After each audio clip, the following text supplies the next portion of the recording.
আমরা মেইনস্ট্রিম লা এসেনশিয়ালসের তরফ থেকে প্রতিদিন কিছু না কিছু ভিডিও দিয়ে যাই এবং দিয়ে চলেছি বা দিতে হয়, এটাই আমাদের কাজ। কিন্তু সমসাময়িক যে পরিস্থিতি, এই পরিস্থিতির মধ্যে ভিডিও বানাতে একদম মন চাইছে না, কিন্তু যার যা কাজ সেটা তো আমাদেরকে করতেই হবে। একটা মানুষের জীবনে যখন আমরা বেঁচে থাকা, যতক্ষণ আমরা বেঁচে আছি ততক্ষণ খাবার খেতে হবে। মন খারাপ হলেও, কাছের মানুষ চলে গেলেও তাতে আমাদেরকে খাবার খেতে হবে এবং প্রতিনিয়ত জীবনের সমস্ত রকমের কাজ করে যেতে হবে। আজকে ভারতবর্ষের যা সিচুয়েশন, সেই সিচুয়েশনে মন চাইছে না আমাদের কোনো ভিডিও করতে। যাই হোক, দেখুন, ভারতবর্ষ বা ভারতবর্ষের প্রতিটা নাগরিক আমরা কখনোই হিংসা বা আমরা কখনো যুদ্ধ এটা চাই না। কেন চাই না বলুন তো? সাপোজ আমার দুটো ভাই বোন আছি, ছোট ভাই এবং বড় ভাই। বড় ভাই হয়তো শক্তিশালী, ছোট ভাই হয়তো একটু দুর্বল, কিন্তু যদি তারা মারামারি করে ছোট ভাইয়ের ক্ষতি বেশি হয়, বাট বড় ভাইও তো দু একটা আঘাত পায়। মানে যুদ্ধ বলুন, ঝগড়া বলুন, মারামারি বলুন, উভয় পক্ষেরই ক্ষতি হয়। কিন্তু যদি সেই ছোট ভাই সমানে খারাপ কাজ করে যায়, সমানে নানা রকম টর্চার করে যায়, নানা রকম খারাপ জিনিস করে যায়, একটা না একটা সময় তখন বড় ভাইকে সেখানে তাকে একটা না একটা চর কষাতেই হয়। আর তাতে যদি সমস্যা বাধে তাহলে তো কিছু করার নেই। আজকে পেহেলগামে, যেখানে শুধু পেহেলগাম কেন, কত জায়গাতে নিরীহ সাধারণ মানুষ মারা গেছেন। কি দোষ ছিল তাদের? যারা নতুন জীবন শুরু করতে চলেছে, হানিমুনে গেছে, তাদের জীবনে কত স্বপ্ন এক নিমিষের মধ্যে সবটা শেষ করে দিল। আমার মনে হয় যারা যুদ্ধ চান বা যারা অশান্তি চান, তারাও তো পৃথিবীতে বেঁচে থাকেন না, তাদেরকে একদিন না একদিন ওপরে চলে যেতেই হয়।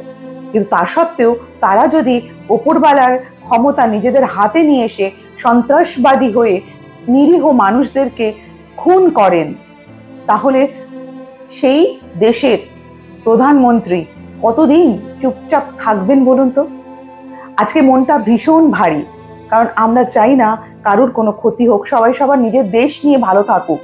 কিন্তু এই সন্ত্রাসবাদীদের, এই যারা দুষ্কৃতী, যারা অন্যের জীবন নিয়ে টানাটানি করে, খেলা করে, তাদের তো একটু না একটু শাস্তি দিতেই হয়। কিন্তু সেক্ষেত্রে হয়তো সাধারণ মানুষের উপরেও হামলা আসবে। তাই আমি, আপনি যারা দেখছেন তারা সকলেই হয়তো ক্ষতিগ্রস্ত হব। যারা দেশের শত্রু, যারা যেমন ধরুন পাকিস্তান, যারা কিনা অনবরত অ্যাটাক করে চলেছে বিভিন্ন দেশে, ভারতবর্ষ তার বাইরে নয়। এটা না হয় বাইরের শত্রু, কিন্তু আমরা কি করে জানবো যে আমাদের দেশের মধ্যেই কোনো শত্রু লুকিয়ে আছে কিনা, ঘাপটি মেরে বসে আছে কিনা? তা না হলে সবার থেকে আগে হচ্ছে দেশ, রাষ্ট্র, তার বিরুদ্ধে কথা বলার অধিকার পায় কি করে, সাহস পায় কি করে? যাই হোক, আমার চ্যানেল বা আমাদের চ্যানেল কখনোই পলিটিক্সের চ্যানেল নয়, কিন্তু আজকে যখন যুদ্ধ শুরু হয়েছে বা শুরু হবে, তখন আমাদের মতনই সাধারণ মানুষেরই সমস্যা বাড়বে, সব দিক থেকে সমস্যা বাড়বে। কিছু মানুষের প্রাণ যাবে হয়তো, কিন্তু একটা সমুচিত জবাব তো দিতেই হয়। আজকে ভিডিও করতে বসেছি, কিন্তু বারে বারে মানে মাথার মধ্যে এমনভাবে হন্ট করছে জিনিসটা যে কিছুতেই লাইনগুলো মনে থাকছে না, বা যে ভাবে আমি বলি অলওয়েজ আমার মন থেকে যে কথাবার্তাগুলো আপনাদের সামনে বলি, সেটা কিছুতেই আসছে না, সবটা যেন আটকে যাচ্ছে। শুধু একটাই কথা বলতে ইচ্ছে করছে, বন্দে মাতরম, জয় হিন্দ। নিজের দেশকে আমি ভালোবাসি, তাই বলে এই নয় যে অন্যের দেশকে আমি ঘৃণা করি। আমি সকল দেশকে ভালোবাসি, কিন্তু তারা প্রত্যেকে নিজের নিজের দেশে যদি সুস্থভাবে থাকে তাহলে পৃথিবীটা সুন্দর হবে। আদারওয়াইজ আজকে যেমন হালত সেটা হবে। আমরা হয়তো অনেকেই ভাবছি পারমাণবিক বোমার কথা, যুদ্ধ আমরা করতেই পারি, যেটা কিনা এখনো আমরা জানি বা ভুগছি বা দেখছি যে আমেরিকা যখন হিরোশিমা নাগাসাকির ওপর এই পারমাণবিক বোমা ক্ষেপণ করেছিলেন, তার খেসারত আজও পর্যন্ত দিয়ে চলেছে দেশবাসী। তো সেক্ষেত্রে আজকে আমরা চাই না যে কোনো দেশেই এই পারমাণবিক যুদ্ধ শুরু হোক। হ্যাঁ, মেবি আমরা মরে যেতে পারি, আমরা মরে গেলেও আমরা আগামী দিনের, আগামী প্রজন্মের কথা ভাববো, তো আমরা মরে যাব, পাকিস্তানও বেঁচে থাকবে না, সেও মারা যাবে, কিন্তু পৃথিবীটাকে কি করে দিয়ে যাব? বিকলাঙ্গ?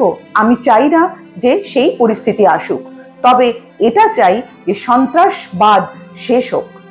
আর সেটা এই যে আমাদের 150 কোটির দেশ, সবাই তাকিয়ে আছে একজন মানুষের দিকে, তিনি হলেন নরেন্দ্র দামোদর দাস মোদী। মোদীজির ওপরে এই 150 কোটি মানুষ আস্থা রাখে। যাই হোক, আজকের ভিডিওটা শুরু করেছিলাম অন্যভাবে, বাট রাস্তা ঘুরিয়ে অন্যদিকে চলে এলো, কারণ মন আর মাথা এক কথা বলছে, সেই জন্য জাস্ট এই ভিডিওটা বানালাম। পরবর্তী ভিডিওতে যেমন আসি অমনিই আসবো। ততক্ষণ আপনারা সকলে ভালো থাকুন। আমাদের এই অপারেশন সিন্দুর সাকসেস হোক। যে সমস্ত সৈন্যরা তাদের ঘর, তাদের কাছের মানুষকে ফেলে বর্ডারে গেছেন, তারা সকলে সশরীরে জীবন নিয়ে যুদ্ধে সফলতা পেয়ে আবার নিজের ঘরে ফিরে আসুন। এটাই আমি প্রার্থনা করব আমার বজরংবলীর কাছে। আর গোটা পৃথিবী শান্ত হোক, ভালো হোক, এই কামনা করি। নমস্কার।